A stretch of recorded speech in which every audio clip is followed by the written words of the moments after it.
जिला election officer Poonch विकास कुंडल ने डाक बंगलो पुंछ से स्वीप के तहत बाइक रैली को हरी झंडी दिखाई।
फर्स्ट टाइम वोटर्स हैं, जो यूथ वोटर्स हैं, उनको हम किसी न किसी तरीके से अपने इलेक्शन प्रोसेस में उनकी पार्टिसिपेशन को मैक्सिमाइज़ करवाएं।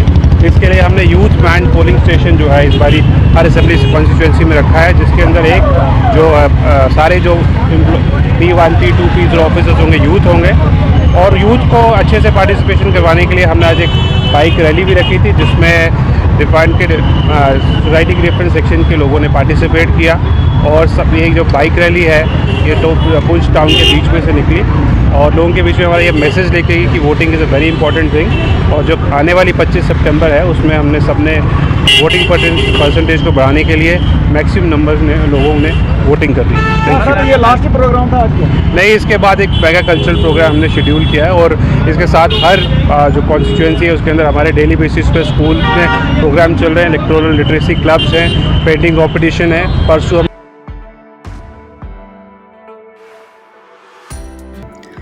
बीजेपी की घर घर मुहिम जारी। राजेश खजूरिया की क़यादत में पार्टी लीडरान ने मुख्तलिफ मुकामात पर जाकर पार्टी का प्रचार किया। हमने अपनी वार्ड को जिता कर दिया था, जिससे जैसे हमारा ये नौजवान प्रेसिडेंट काम कर रहा है, ये सीओ साहब काम कर रहे हैं, लेख दत्ता लेखराज जी दत्ता विजनरी हैं, ये नरेश जी।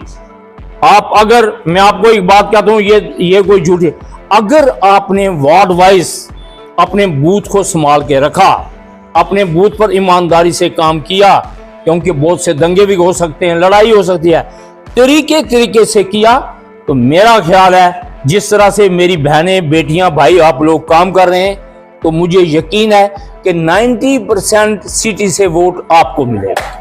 बहुत तजर्बेकार है, बड़ी देर से जो है पॉलिटिक्स से जुड़े हुए हैं। अगर हम बात करें तो मिंदर प्यासा जी कुछ ही दिन पहले जो है वो भाजपा में शामिल हुए हैं, डोर टू डोर जो है वो कैंपेन कर रही है। हमारी ये जो डोर टू डोर कैंपेन है ये हमारी पिछले कई दिनों से चल रही है। कल भी हमारी डोर टू डोर कैंपेन थी, आज भी हमारी डोर टू डोर कैंपेन चल रही है। और जो लोगों में उत्साह है, लोग चाहते हैं कि कोई लोग हमें आगे से ये चीज कह रहे हैं, आप हमारे पास आके, हमारा वोट है ही बीजेपी का।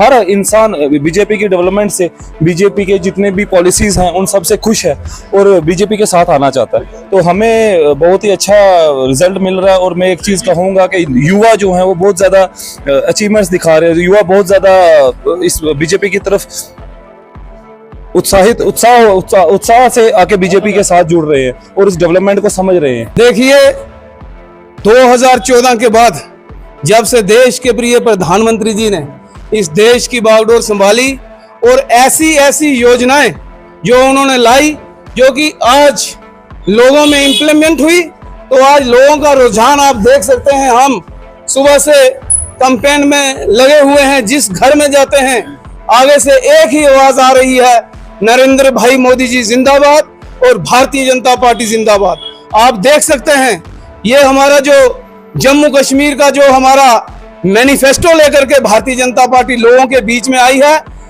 मैं आपको ये बताऊं उस मैनिफेस्टो के अंदर 2026 में 84 लड़कियां जो हैं वो एमपी होंगी हमारी जो है पार्लियामेंट के अंदर। लड़कियों के लिए, महिलाओं के लिए इतना उन्होंने आरक्षण, 33% आरक्षण। और मैं यहां की बात करूं, विधानसभाओं के अंदर हमारे कोई भी इलेक्शन होगा उसमें 33% महिलाओं के लिए जो है कोटा दे दिया गया है। आप और बातें देखें, आप देखें ओल्ड एज पेंशन 3000 रुपया ओल्ड एज पेंशन है। आज हम अपने घर में अपने माँ बाप को 1000 रुपया महीने का नहीं दे सकते, हम उनके बेटे हैं। लेकिन देश के प्रधानमंत्री जी ने सबके जितने भी बुजुर्ग जो है, हमारे माताएं बहनें जो बुजुर्ग हमारे हैं, उनके लिए 3-3 हजार रुपया जो है साल का जो है 36,000 रुपया जो है उनको देने का जो है प्रयास किया है। इसलिए जहां भी हम जा रहे हैं लोगों से एक ही आवाज आ रही है, क्या हिंदू, क्या मुस्लिम, क्या सिख, क्या ईसाई, क्या गुज्जर, क्या पहाड़ी, सबका साथ, सबका विकास। समाज में डिवीजन जैसे 370 हम वापस लाएंगे, 35 से वापस लाएंगे। मुझे समझ नहीं आती कि मैं उनकी इंटेलिजेंस पर करूं भाई 370 हटाना या लगाना ये स्टेट अफेयर नहीं है, ये पार्लियामेंट्री अफेयर होता है।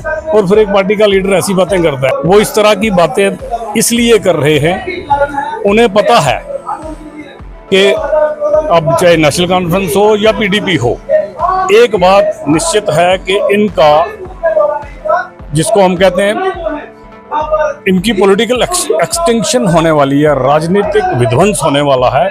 आप जब रिजल्ट आएंगे तो देख लेंगे, क्योंकि लोगों को अब समझ में आ गया है कि हमने क्या करना है। क्योंकि उनको प्रधानमंत्री मोदी की डेवलपमेंटल पॉलिसी जो मल्टी डायमेंशनल है, समाज के किसी वर्ग को अछूता नहीं छोड़ा।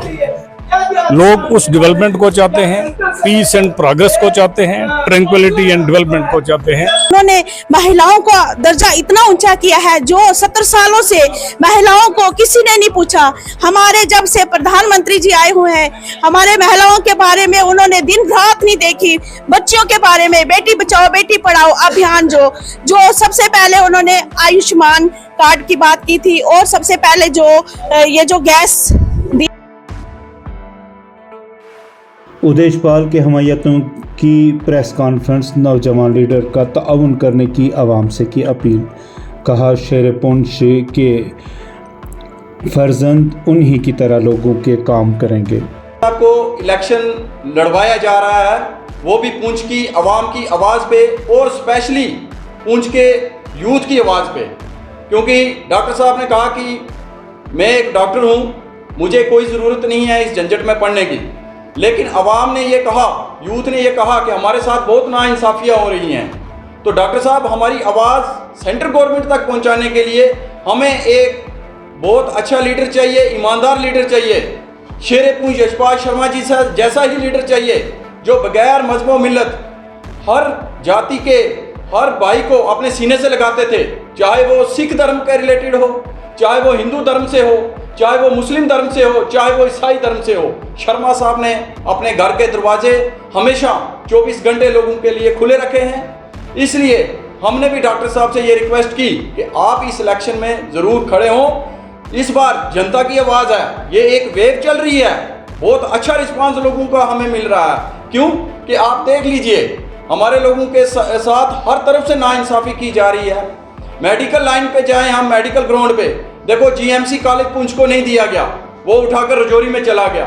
अगर यहाँ पर कोई एक्सीडेंट हो जाता है या कोई बड़ी दुर्घटना होती है, तो यहाँ से पेशेंट को 1 मिनट में यहाँ से रेफर करते हैं, ले जाओ जी इनको यहाँ से रजौरी में या जम्मू में। अगर मेडिकल कॉलेज यहाँ हो तो मैं कहता हूँ कि 70% लोगों की जान जो है वो बच सकती है। यहाँ से रजौरी पहुँचने तक भी हमें 3 घंटे लगते हैं, जम्मू पहुँचने तक 7 घंटे लगते हैं। तो अगर ब्रेन स्ट्रोक पेशेंट है तो उसको 4 घंटे के अंदर ही रिकवर करना पड़ता है डॉक्टर को। दूसरी बात, यहाँ पर हमारा न्यूरो का कोई भी डॉक्टर अवेलेबल नहीं है, ये हमारी बहुत बदकिस्मती है। मैं कहता हूँ कि लानत है उन लीडरों पे जो आज से पहले यहाँ हुकूमतें बनाते रहे, एमएलए का ताज पहन के पुंछ में आते रहे, लेकिन उन्होंने पुंछ की आवाम के बारे में नहीं सोचा। इसलिए इस बार आवाम जाग चुकी है। दूसरा हमारा जो मैनिफेस्टो में दूसरा पॉइंट है वो है हमारे डेली विजर भाइयों को लेकर। अब आप देख लीजिए, हमारे डेली विजर भाइयों की एज जो है वो रिटायरमेंट तक पहुंच चुकी है। किसी की रिटायरमेंट 60 साल होने को, किसी को रहते हैं। तिहाड़ जेल से रिहाई के बाद कश्मीर पहुंचने पर इंजीनियर रशीद की पहली रैली, हजारों हमायतियों ने किया इस्तकबाल।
जम्मू के रंगवार लवर में जम्मू कश्मीर पुलिस की कार्रवाई, जावेद अहमद नामी शख्स की 1 करोड़ 4 लाख रुपए की जायदाद कुर्क कर ली।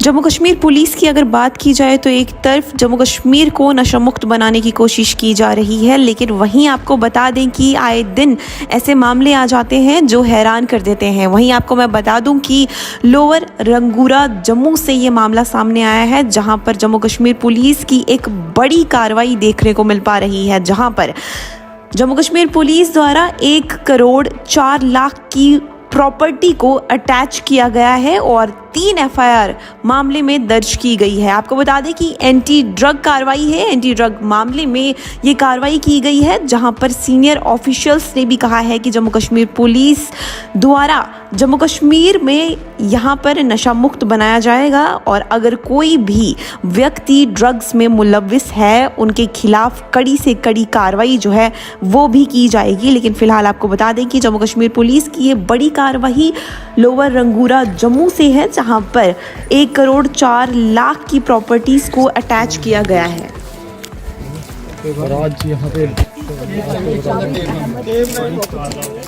उनकी कीमत 1 करोड़ 4 लाख के आसपास है जी। और कितनी एफआईआर इन पे दर्ज हो गई हैं? इन पे 3 एफआईआर हुई हैं दर्ज and during the course of investigation the IO has reason to believe कि जो जितनी प्रॉपर्टी इन्होंने एक्रू की है वो इनके नॉन सोर्स ऑफ इनकम से कहीं गुना ज़्यादा है और जो इनके ऊपर एफआईआर हैं तीनों, वो तीनों की तीनों इंटरमीडिएट क्वांटिटी में हैं 3 FIRs हैं, तो उसके चलते हमने NDPS एक्ट सेक्शन 68F1 के तहत ये सारी कार्रवाई की है और दोनों प्रॉपर्टीज़ को अटैच किया है in presence of the executive magistrate हमारे साथ हैं अभी। इलेक्शंस के टाइम पर आप ये बड़ी कार्रवाई कर रही हैं, कितना चुनौतीपूर्वक रहता है? देखिए मैम, उमर अब्दुल्ला का बड़ा बयान, कहा इंजीनियर रशीद को बेल कश्मीर की आवाम की खिदमत के लिए नहीं दी गई, इलेक्शन के बाद उन्हें फिर तिहाड़ जेल भेजा जाएगा और उसके बाद इनको वापस तिहाड़ लेना पड़ेगा और नॉर्थ कश्मीर के लोग दोबारा एक नुमाइंदे के बिना होंगे। अब वोटर इसको किस तरह से लेगा और इस फैसले का उन पे क्या असर होगा हम देखेंगे। सोच समझ के और मतलब बड़े एहतियात से इस मामले में कदम रख रहा था, लेकिन अच्छी बात है कि जो बात बहुत लोग सोच रहे थे वो महबूबा मुफ्ती साहिबा ने खुल के की। उन्होंने तो सीधा सीधा कहा है कि इंजीनियर रशीद साहब बीजेपी के कहने पे काम कर रहे हैं और सवाल उठाया कि ये जो सारा पैसा खर्च हो रहा है उनके उम्मीदवारों पे, ये पैसा आ कहां से रहा है। अब देखें, अगर इसका जवाब AIP से आ जाता है, हम तो इन लोगों का मुकाबला करते रहेंगे और हमारी वोटरों से एक ही गुजारिश है कि इस इलेक्शन में अपने वोटों को वो तकसीम ना होने दें, क्योंकि बीजेपी की लगातार साजिश है और जैसे वजीर दाखिला ने अपने प्रेस कॉन्फ्रेंस में कहा, वो AIP, PC, इन बाकी पार्टियों के साथ कल हुकूमत बनाने के लिए तैयार होंगे। तो लोगों को अगर बीजेपी की हुकूमत बनानी है तो इन तंजीमों की मदद करें। वो बेवकूफ़ है बानिहाल वाला, उसको अपनी ज़बान पे कंट्रोल नहीं है, लेकिन उसकी अपनी पार्टी ने उसके बयान को जो है उसके खिलाफ एक बयान जारी किया है। अब वो बानिहाल वालों को इतनी फ्रस्ट्रेशन क्यों है, उसको अपनी ज़बान पे कंट्रोल क्यों नहीं, मुझे इसका जवाब मेरे पास है नहीं, लेकिन कम से कम कांग्रेस की तरफ से उसके बयान को नोटिस किया गया और उसके खिलाफ कांग्रेस पार्टी ने अपनी आवाज़ उठाई। हमारे लिए ये मामला वहीं पे ख़त्म हो जाता। वो कुछ तो है कि ये जेल में बैठे हुए लोग सिर्फ मेरे पीछे ही पड़ जाते हैं।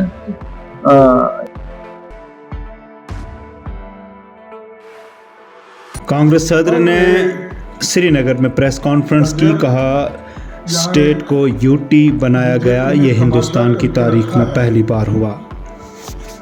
सारे देश में हमने देखा, क्योंकि मुझे भी अब और एक अजब, जहाँ एक बीजेपी ने तमाशा करके रखा है, सारे देश में हमने देखा, क्योंकि मुझे भी अब कम से कम पॉलिटिक्स में आके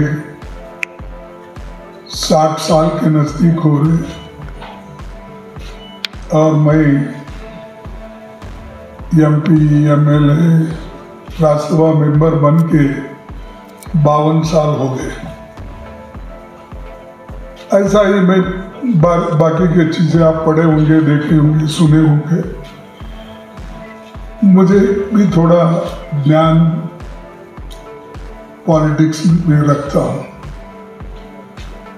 मैं कभी नहीं देखा अपने 60 साल के पॉलिटिकल लाइफ में किसी स्टेट को यूनियन टेरिटरी बनाए। कहीं सुना आपने? यूनियन टेरिटरी को स्टेट बनाया गया, जैसा गोवा है और बहुत से जितने नॉर्थ ईस्ट के स्टेट्स थे, मतलब यूनियन टेरिटरीज थे, ये स्टेट बन गए, लेकिन यहाँ स्टेट को यूनियन टेरिटरी बनाया। तो आप यानी जम्मू कश्मीर को आगे बढ़ाया कि कब पीछे डाला, ये बीजेपी वाले बोलना चाहिए। हाल ही में शाह साहब भी यहाँ के बहुत बार उनकी ये भीड़ रहती है। उनकी भीड़ कौन सी रहती है? ये अपना सिक्योरिटी फोर्सेस रहते हैं, आधे ड्रेस डाल के रहते हैं, आधे बिना ड्रेस के रहते हैं, और कोई उनको तो उसमें वो बोलते रहते हैं।